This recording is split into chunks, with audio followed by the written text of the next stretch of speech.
Right, breaking news చూస్తున్నారు. మరోసారి అంతర్జాతీయంగా పాక్ నిజ స్వరూపం బయటపడింది. అయితే ఇవాళ ఉదయం పాకిస్తాన్, అదేవిధంగా పాకిస్తాన్ ఆక్రమిత కాశ్మీర్లో భారత్ మెరుపు దాడులు చేసిన తర్వాత అక్కడ 100కు పైగా ఉగ్రవాదులు చనిపోయారు. ఈ నేపథ్యంలో లష్కర్ తోయిబాకి సంబంధించిన చాలామంది ఉగ్రవాదులు కూడా చనిపోయారు. అయితే అందులో ముఖ్యంగా అజహర్ మసూద్కి సంబంధించిన కుటుంబ సభ్యులు కూడా అందులో చనిపోవడం జరిగింది. అయితే మొత్తం మీద చూసుకుంటే అక్కడ 100కి పైగా ఉగ్రవాదులు చనిపోయిన నేపథ్యంలో అక్కడికి ఒక్కసారిగా ఏవైతే అంత్యక్రియలు చేసే ప్రాసెస్ ఉంటుందో ఆ అంత్యక్రియలు చేసే ప్రాసెస్లో ఆర్మీ కూడా వచ్చి జాయిన్ అయింది. దానికి సంబంధించిన విజువల్స్ కూడా ఇప్పుడు మనం చూడొచ్చు. అయితే ఎవరైతే ఉగ్రవాదులు చనిపోయారో, ఎవరినైతే ఇండియన్ ఆర్మీ హతమార్చిందో, ఉగ్రవాదం అంటే మతం పేరిట ఉగ్రవాదాన్ని తీసుకొచ్చి మనుషులను ఉగ్రవాదం వైపు తీసుకొచ్చి జనాలను, అమాయక ప్రజలను చంపేసిన ఉగ్రవాదులను ఇండియన్ ఆర్మీ హతమారిస్తే పాకిస్తాన్ ఆర్మీ వాళ్ళ అంత్యక్రియలకు వెళ్ళి అక్కడ నిల్చొని ఆ అంత్యక్రియల్లో పాల్గొన్నటువంటి పరిస్థితి కనిపిస్తుంది. అంతేకాకుండా ఇక్కడ ఇంకో ఇంపార్టెంట్ పాయింట్ ఏంటి అంటే, ప్రతి దేశానికి ఆయా దేశానికి ఒక జెండా ఉంటుంది. అండ్ ప్రతి దేశానికి వాళ్ళ నేషనల్ ఫ్లాగ్ అంటే ఒక ప్రైడ్, ఒక గర్వం. ఆ దేశానికి కనిపించిన ఒక జెండా కనిపిస్తే ఎంతో ప్రైడ్గా చూస్తారు, అది ఏ దేశమైనా కానీ. అలానే పాకిస్తాన్కి దేశానికి కూడా, పాకిస్తాన్ వాళ్ళ దేశానికి ఉన్న జెండా, వాళ్ళకు ఆ ఫ్లాగ్ అంటే వాళ్ళకు కూడా ప్రైడ్, ఇంకా చాలా గౌరవం కూడా. అండ్ అది కనిపించిన ప్రతిసారి ఎంతో ప్రౌడ్గా ఫీల్ అవుతారు. అలాంటి ఫ్లాగ్ని ఉగ్రవాదుల శవపేటిక మీద పెట్టి వాళ్ళ అంత్యక్రియలు నిర్వహించాలంటే వాళ్ళను దేశద్రోహులుగా కన్సిడర్ చేస్తారా, లేకుంటే ఏదో పెద్ద త్యాగం చేసిన వాళ్ళగా కన్సిడర్ చేస్తారా అని ఇంటర్నేషనల్గా, అంతర్జాతీయంగా ప్రతి ఒక్కరు కూడా ప్రశ్నిస్తున్నారు. ఎందుకంటే ఏ దేశంలోనైనా ఎవరైనా ఒక ప్రైమ్ మినిస్టర్ కావచ్చు, లేదా మనుషులకు ఎక్కువగా హెల్ప్ చేసిన వాళ్ళు చనిపోతే లేదా సర్వ్ చేసిన వాళ్ళు, మిలిటరీలో సర్వ్ చేసిన వాళ్ళు, నేవీలో సర్వ్ చేసిన వాళ్ళు చనిపోతే ఆ దేశపు జెండాని వాళ్ళ శవపేటిక మీద పెట్టి వాళ్ళకు ట్రిబ్యూట్ ఇస్తారు. అంటే వాళ్ళకు ఇచ్చే గౌరవం అది ఏ దేశానికి ఆ జెండాకున్న ఒక వాల్యూలాగా కన్సిడర్ చేస్తారు. సో పాకిస్తాన్కి కూడా వాళ్ళ దేశపు జెండా ఉంది. కానీ పాకిస్తాన్లో ప్రపంచమంతా ఒకలాగా ఫాలో అవుతే పాకిస్తాన్ అయితే ఇంకోలా ఫాలో అవుతుందని చెప్పుకోవచ్చు. ఎందుకంటే ఉగ్రవాదులు చనిపోతే వాళ్ళ శవపేటిక మీద ఆ దేశపు జెండాని పెట్టి అంత్యక్రియలు నిర్వహిస్తున్నటువంటి పరిస్థితి ఇక్కడ మనకు చాలా క్లియర్గా కనిపిస్తుంది. అయితే ఆ స్క్రీన్ మీద మీరు చూసినట్లయితే ఆ స్క్రీన్ మీద ఏదైతే అంత్యక్రియలు జరుగుతున్నాయో అక్కడికి హఫీజ్ అహ్మద్ రౌఫ్, ఇతను మోస్ట్ వాంటెడ్ టెర్రరిస్ట్, లష్కర్ తోయిబాకి సంబంధించిన వన్ ఆఫ్ ది చీఫ్, అదేవిధంగా మోస్ట్ వాంటెడ్ టెర్రరిస్ట్. ఇతను ఆ అంత్యక్రియలో పాల్గొన్నాడు. అతనితో పాటు మీరు బిగ్ టీవీ స్క్రీన్ పైన చూసుకుంటే పాకిస్తాన్ ఆర్మీ కూడా కనిపిస్తోంది.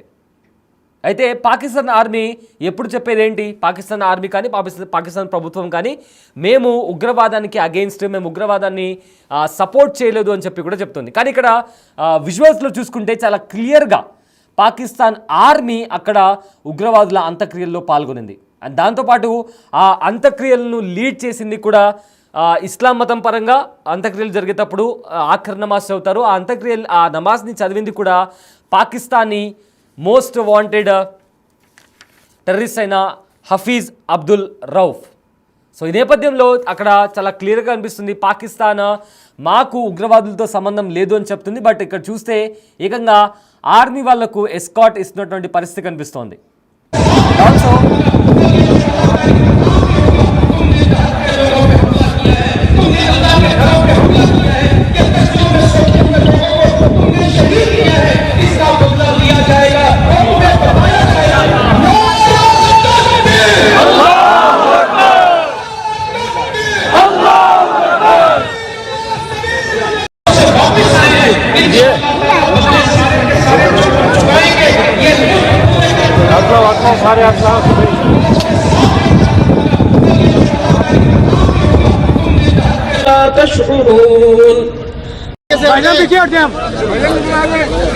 الحمد لله رب العالمين الرحمن الرحيم بل أحياء ولكن لا تشعرون جوع ونذر الصابرين الذين إذا أصابتهم مصيبة قالوا إنا لله.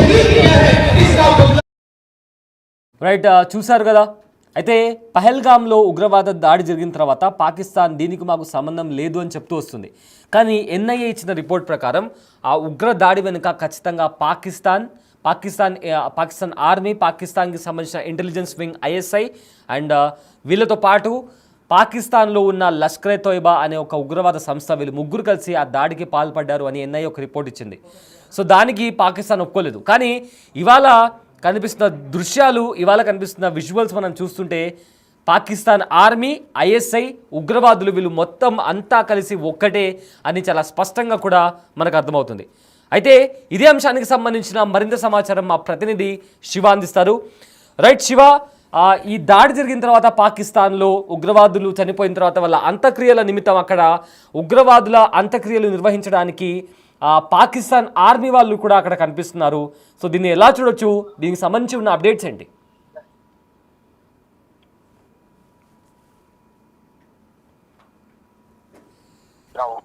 అనేక మంది చనిపోయారు. దానికి సంబంధించిన ఉగ్రవాదులకు సంబంధించి అంత్యక్రియల్లో పాల్గొనేందుకు భారీ సంఖ్యలో ఇటు ఆర్మీకి సంబంధించిన ఉన్నత స్థాయి అధికారులు, సైనికులు కూడా భారీగా పాల్గొని వారికి నివాళులు అర్పించడం కానీ, వారికి దగ్గరుండి అంత్యక్రియలు చేయించడం కానీ, ప్రధానంగా దానికి సంబంధించిన ఫొటోస్ కానీ, వీడియోస్ కూడా సోషల్ మీడియాలో పూర్తిగా వైరల్ అవుతున్న పరిస్థితి కనిపిస్తోంది. మరోవైపు లష్కరే ఉగ్రవాది అబ్దుల్ రౌఫ్ అంత్యక్రియలో పెద్ద ఎత్తున ఆర్మీ అధికారులు పాల్గొన్నారు. అటు ఆసుపత్రిలో కూడా చికిత్స పొందుతున్న ఉగ్రవాదుల్ని ఆర్మీ అధికారులందరూ కూడా వెళ్లి పరామర్శించడం, కుటుంబ సభ్యులతో మాట్లాడడం, ఇదంతా కూడా చేస్తున్న పరిస్థితి కనిపిస్తోంది. అంటే ఆ టెర్రరిస్టుల శవపేటికలపై కూడా పాకిస్తాన్ జాతీయ జెండాలను ఉగ్రవాదులతో పాక్ ఆర్మీ డైరెక్టర్లకు లింకులు ఉన్నాయి అనేది కూడా ప్రధానంగా తెలుస్తుంది. ఏదైతే ప్రధానంగా ఇక్కడ పెహల్గామ్ లో జరిగిన దాడికి సంబంధించి కూడా తర్వాత ఇటు పాకిస్తాన్ కు సంబంధించిన కీలక నేతలు, ఇటు ఆర్మీకి సంబంధించిన వారు కూడా అనుకూలంగా మాట్లాడిన పరిస్థితులు అయితే కనిపించాయి. దానికి అనుగుణంగానే ఇటు సైనికులకు కానీ, ఇటు ప్రభుత్వానికి కూడా ప్రధానంగా లింకులు ఉన్నాయనేది కూడా అందరూ భావించారు. దానికి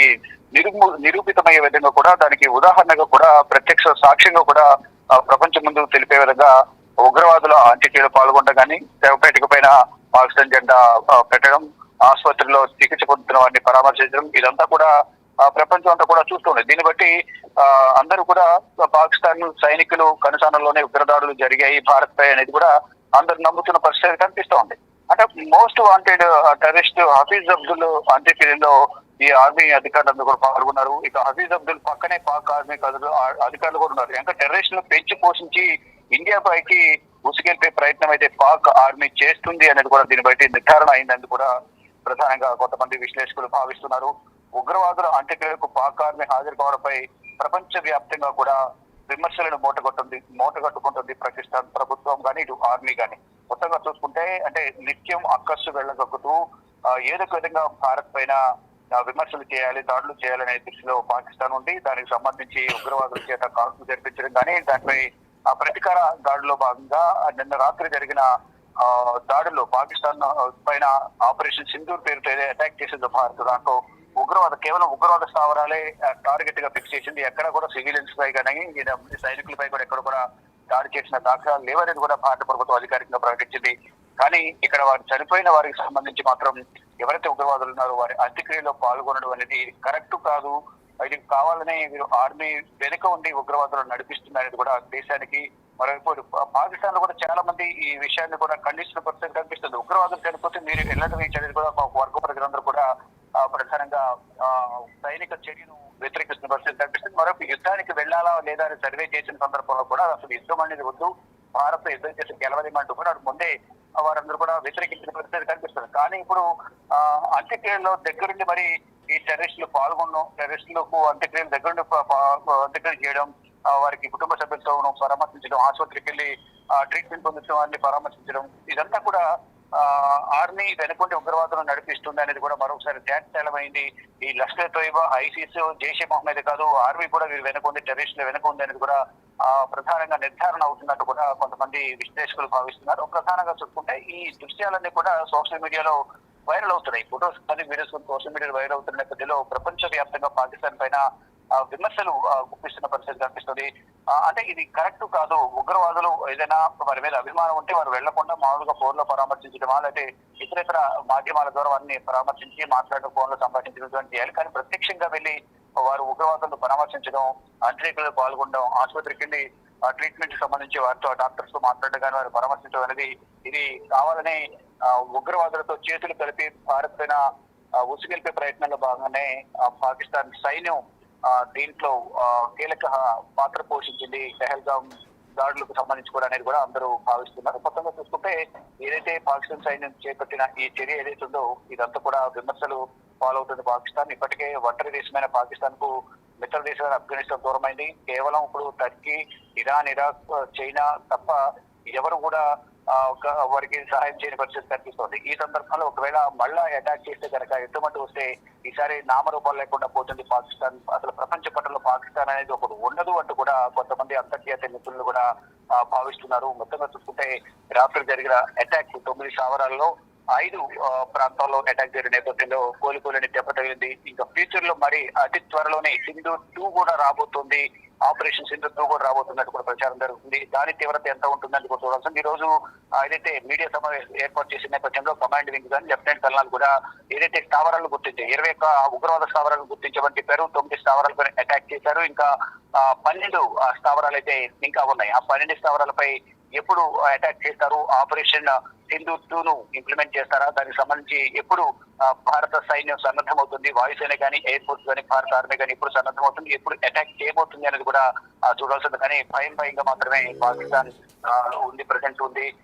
ప్రాణభయంతో వారందరూ కూడా కొట్టుబిట్టాల్సిన పరిస్థితి తగ్గుతుంది. కానీ డెఫినెట్ గా ప్రతీకార దాడి తీసుకుంటామంటూ సామాన్య జనం పైన ఏదైతే ఇటు జమ్మూ కాశ్మీర్ పరిసర ప్రాంతాల్లో తంగతోడు కానీ పూంచ్ సెక్టర్ లో ఏదైతే సెక్టర్ లో ఉన్నారో ఆ ప్రాంతాల్లో సిక్కు సంబంధించిన ఒక గురుద్వారా పైన దాడి చేసిన నేపథ్యంలో దాంట్లో 43 మంది గాయాల పాలయ్యారు, 15 మంది దాదాపు చనిపోయిన పరిస్థితి కనిపిస్తోంది. అంటే సాధారణ జనం పైన వీరు కావాలని టార్గెట్ చేస్తున్నారు.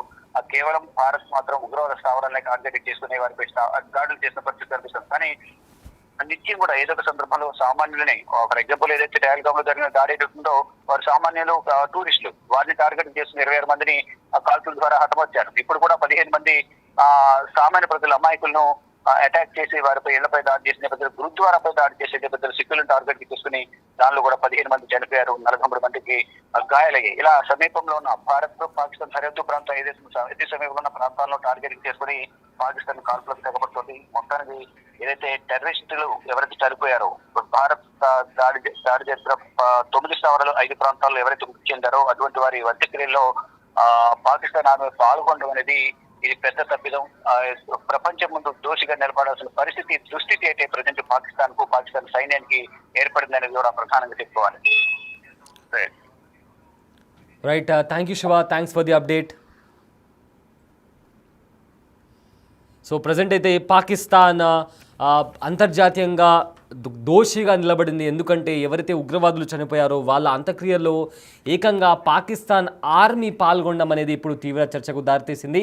ఎందుకంటే ఇన్ని రోజులు మేము ఉగ్రవాదులతో లేము, ఉగ్రవాదుల వల్లనే మేము పీడించబడ్డాము, మేము కూడా ఉగ్రవాదుల వల్ల ఎంతో బాధలు అనుభవించామని చెప్తున్న పాకిస్తాన్ ఇవాళ ఏకంగా అదే పాకిస్తాన్ ఆర్మీ ఉగ్రవాదుల అంత్యక్రియలకు వెళ్ళి అక్కడ అంత్యక్రియలో పాల్గొనడం అనేది నిజంగా చూస్తుంటే అంతర్జాతీయంగా దోషిగా నిలబడిన పరిస్థితి కనిపిస్తుంది. అయితే ఇదే నేపథ్యంలో ఎవరైతే లష్కర్ ఏ తోయిబాకి సంబంధించిన Hafeez Abdul Rauf most wanted terrorist, అతను ఆ అంత్యక్రియలను లీడ్ చేసిన నేపథ్యంలో అక్కడికి చాలామంది ఆర్మీ వాళ్ళు ఆ అంత్యక్రియల్లో పాల్గొన్నారు. అండ్ ఆల్సో ఏదైతే పాకిస్తాన్కి సంబంధించి పాకిస్తాన్ జాతీయ జెండా ఉందో ఆ పాకిస్తాన్ జాతీయ జెండాని కూడా శవపేటిక పైన పెట్టి తీసుకెళ్లడం అనేది ఎంతవరకు కరెక్ట్ అని కూడా అంతర్జాతీయంగా పలు ప్రశ్నలు, అదేవిధంగా చాలామంది క్వశ్చన్ రైజ్ చేయడమే కాకుండా పాకిస్తాన్ను ఒక దోషిగా కూడా చూస్తున్నాయి. దీంతో ఖచ్చితంగా పాకిస్తాన్ ఆర్మీకి కూడా అక్కడ ఉగ్రవాదులతో లింక్ ఉన్నట్టు కూడా చాలా స్పష్టంగా కనిపిస్తోంది.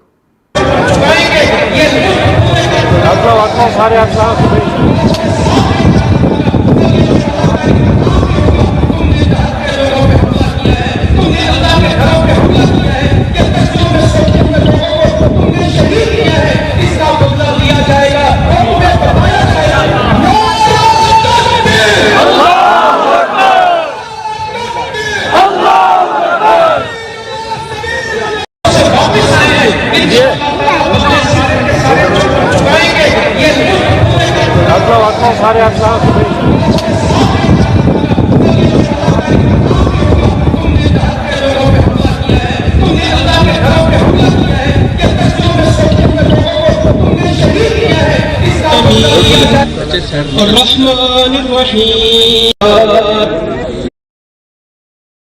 కదా అక్కడ ఉగ్రవాదులు ఎవరైతే లష్కర్ తోయిబాకి సంబంధించిన హఫీజ్ అబ్దుల్ రౌఫ్తో పాటు చాలామంది పాకిస్తాన్ ఆర్మీ అండ్ వాటితో పాటు ఎవరైతే భారత్ దాడి చేసిన తర్వాత చనిపోయారు ఉగ్రవాదుల అంత్యక్రియలు జరుగుతున్న నేపథ్యంలో వాళ్ళందరూ అక్కడే ఉన్నారు. సో దీంతో పాకిస్తాన్ ఆర్మీ, ఐఎస్ఐ అండ్ వాళ్ళతో పాటు ఎవరైతే ఈ లష్కర్ తోయిబా లాంటి ఉగ్రవాద సంస్థలు ఉన్నాయో వీళ్ళంతా ఒక్కటే అని కూడా చాలా స్పష్టంగా తెలుస్తోంది.